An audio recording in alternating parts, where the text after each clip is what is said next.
मैं हूं ज्योति प्रकाश रंगा। आज हम मुलाकात करवा रहे हैं एक ऐसी शख्सियत से जिन्हें हम दामाशाह कहें, दानवीर कहें, या फिर एक ऐसी शख्सियत जिन्होंने अर्जुन के विसर्जन के इस मूल मंत्र को आत्मसात किया है। चिड़ी चोंच भर ले गई, घटियो न नदिय न नीर, दान दिए धन न घटे, कह गए दास कबीर। शायद अपने जीवन में इसी बात को आत्मसात किया। नापासर के रहने वाले हैं श्री किशन जी मुंद्रा। मुंद्रा परिवार Shrimati CM Mundra charitable trust के माध्यम से बीकानेर में स्वास्थ्य के क्षेत्र में 106 करोड़ से अधिक की लागत की मेडिसिन विंग और उसके लोकार्पण का समय अब आ चुका है। मुख्यमंत्री भजनलाल शर्मा अंततः इसका लोकार्पण 14 अगस्त को करने वाले हैं। तैयारियां चल रही हैं। श्री किशन मुंद्रा जी आज हमारे साथ में हैं। आइए जानते हैं इतनी बड़ी राशि को लेकर कैसे मन हुआ, कैसे ये सोचा, किस तरह का संकल्प था, और अब जबकि ये स्वप्न पूरा हो चुका है तो वे क्या सोचते हैं। तमाम बातों को लेकर बातचीत करते हैं। श्री किशन जी, पहले तो आपको बधाई और आपका स्वागत। देखिए, वो स्वागत की बात नहीं है, ये एक अच्छा और नेक काम है। लोगों की पीड़ा समझना हम लोगों का धर्म है। और भाई साहब जब इधर आए थे तो उन्होंने देखा था कि लोगों को बेड पे बैठने को जगह नहीं है, ज़मीन पे बैठे हैं। तो वही टाइम उनके दिमाग में आ गया था कि अपन कोई ऐसी चीज़ करें, ऐसा बनावें कि इसमें लोगों के लिए हुए। इसमें टाइम ज़रूर लगा, बाकी खुशी अब इस बात की है कि ये 14 तारीख से शुरू हो जाएगा और बीकानेर नहीं, राजस्थान के नज़दीकी सब लोगों को इसका अच्छा प्रयोगशाला मिलेगा। श्री किशन जी, एक बार बन करके तैयार हो गया, इतना बढ़िया शानदार हॉस्पिटल के देखते ही लोगों को लगता है ये हॉस्पिटल नहीं बल्कि कोई 5 स्टार होटल है। लेकिन एक बड़ा सवाल आता है कि इसके शुरू हो जाने के बाद इसकी मेंटेनेंस को लेकर किस तरह के उपाय किए हैं, किस तरह की योजना बनी है। देखो, इसके लिए अभी हम मेंटेनेंस के लिए थोड़ा हमको अलर्ट रहना पड़ेगा और बीकानेर के लोगों का जो भी पेशेंट आएगा उनका सहयोग बहुत ज़रूरी है। हमने इसके लिए नापासर में जो स्कूल बनाई थी उसका मेंटेनेंस लिया था और देखा कि वो स्कूल बहुत अच्छी चल रही है। हम चाहते हैं वो चीज़, वो छोटा रूप था, ये बड़े रूप में। बाकी अगर बीकानेर के लोगों का सहयोग मिलेगा तो डेफिनेटली हम इसमें बहुत आगे बढ़ेंगे और एकदम क्लीन रखना हमारा ध्येय है। मुंद्रा जी, एक बड़ी बात और कि केवल एजुकेशन, हेल्थ या पर्यावरण, समाज सेवा सब क्षेत्रों में आप काम कर रहे हैं। बीकानेर में अभी आप एक छात्रावास बना रहे हैं जो मुख्य विद्यालय है, वहाँ पर तकरीबन करोड़ों रुपए उसमें भी लग रहे हैं। आपने बहुत उन जगहों पर भी जो है वो योगदान दिया है, चाहे वो हमारे अपना घर आश्रम वाले जो लोग हैं, वो रहने वाले लोग हैं जिनका कोई नहीं है। आखिर इस तरह की चीज़ें कैसे कर पाते हैं, किस तरह की इंस्पिरेशन क्या इनके लिए काम करना चाहिए? नेत्रहीन विद्यालय हम गए थे, वहाँ देखा था तो एक तो बच्चियाँ हुई है। अब उसमें उनको बच्चे लोग तो रात को हॉस्टल में रह जाते हैं और बच्चियों को उनके घर जाना पड़ता है। उसमें 2 बच्चियाँ नोखा से आ रही थी, एक डूंगरगढ़ से आ रही थी, तो उनको डेली आ नहीं सकते थे, तो 3-4 दिन तो उन्होंने देखा तो हमने भी समझा कि ये उनकी ज़रूरत है और ज़रूरत है तो हमको करना चाहिए। ये करीब 2.5 करोड़ की लागत से बन रहा है और मेरे ख्याल से अक्टूबर में इसका अपन शिलान्यास कर देंगे। श्री कृष्ण जी, आमतौर पे व्यक्ति जो कमाता है, जिस तरह से वो नहीं करता है, वो सोचता है कि हम इसका उपयोग कर लें, हम उसका उपयोग कर लें, लेकिन इतनी बड़ी राशि को लोगों के हित के लिए, उनके लाभ के लिए, उनकी मदद के लिए करना, ये बड़ी टास्क है। ये सब मिलकर के आप कैसे तय करते हो, क्या इसका कोई आपका? नहीं, हम सब भाई बैठते हैं और सबका एक ही मत रहता है, अपने पे जितनी अपनी ज़रूरत है उतना ही करो और जो जितना आपके पास हो सके उतना ही लोग हित में करते रहो अपना, और उसका रिजल्ट मिलता है ना।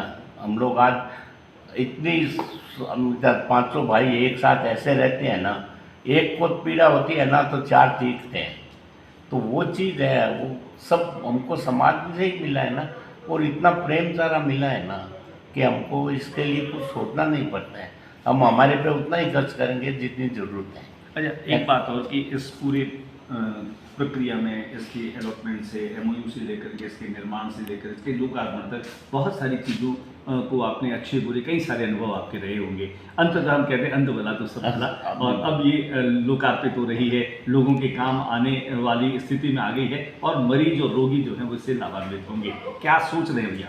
नहीं, ये शुरू हो जावे और फिर मैं इसको बड़े पूरे अच्छे से चले ना, और यहाँ से खुश होकर मरीज जावे। आज ही मैं कहीं गया था, वो बोलता है हमको मेरा पहला केस, मैं तो उसमें ही जाऊंगी हॉस्पिटल में, उधर ही जाने का है। तो लोगों की ऐसी हो गई। देखो वो तो बाकी डॉक्टर्स वो सब कैसे होता है वह होता है, बाकी क्लीननेस जो रहता है ना, सिक्योरिटी, वो भी एक बहुत बड़ी चीज़ है। उसमें लोगों को वहाँ रहने के ये मेंटेन हो जावे ना, तो हमारे लिए तो बहुत बड़ा चैलेंज है। देखो पूरा हो जावे तो बहुत अच्छा। श्री कृष्ण जी, एक बात और है कि दिन भी ऐसा है जब हम पूरा देश का 80वां स्वाधीनता दिवस मना रहा है, 14 अगस्त को इसका लोकार्पण होना है, तो 15 अगस्त को लेकर के भी क्या कहेंगे आप देश के लोग? नहीं, देश के लोगों को वही 15 अगस्त की अपन तो बहुत बहुत शुभकामनाएं।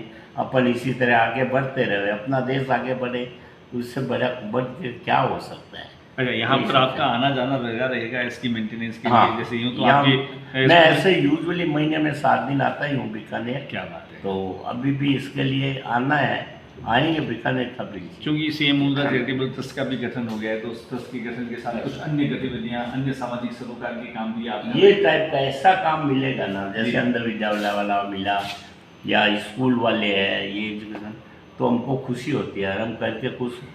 श्री कृष्ण, एक और बड़ा फील हो रहा है, जैसे हम बात करें खेलों की बात करें, कई ऐसे खिलाड़ी होते हैं जो आर्थिक अभाव के कारण से वहाँ पहुँच नहीं पाते जहाँ उन्हें पहुँचना होता है, जो उनकी योग्य, क्या कभी ट्रस्ट इस बारे में भी कोई सोचेगा? नहीं, सोचेगा जी, बोल सकते हैं, बाकी आज तक कभी ऐसा हुआ नहीं है।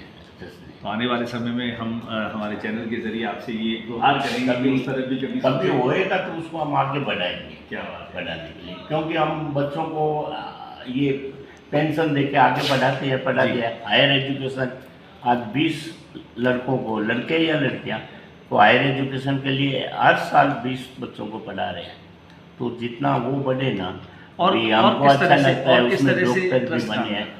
और ट्रस्ट जो है वो और किस तरह के काम कर रहा है? और तो जो गरीब लोग जो होता है, जिनको आर्थिक सहायता चाहिए, वो आर्थिक मदद हम लोग करते हैं।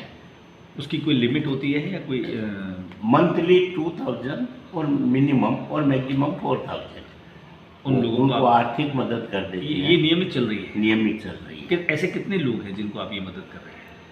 132 132 लोग हैं हर मंथ। सर, और उसके आगे गाँव में और में ये सबको चल ही रही है। बातचीत के लिए तो आपका शुक्रिया श्री कृष्ण जी। तो आपसे बात करने का मन भर ही नहीं रहा, आपने इतनी सारी जानकारियाँ दी, और हम ईश्वर से प्रार्थना करते हैं कि वो आपको दिन गुना रात चौगुना खूब देते रहे। देखो वो ऐसे ही दे रहा है तो हम ये कर पा रहे हैं। क्या बात है। तो ये थे हमारे साथ में श्री कृष्ण जी मुंद्रा। बहुत सहज है, बहुत सरल है, और कोई बात का अभिमान उस रूप में नहीं है कि वो करने वाले हैं। और एक बात खास तौर से जब श्री कृष्ण जी कहते हैं कि वो दे रहा है और हम निमित्त बन करके लगा रहे हैं, वो देता रहेगा, हम लगाते रहेंगे। शायद यही अकिंचन का भाव व्यक्ति को और महान बनाता है और बड़ा बनाता है। आज की ये मुलाकात हम उम्मीद करते हैं आपको पसंद आई होगी। 14 अगस्त का दिन मेडिसिन बैंक के लोकार्पण का वक्त है। मुख्यमंत्री भजनलाल शर्मा इसका लोकार्पण करेंगे। तैयारियां जोर शोर से चल रही हैं। नमस्कार।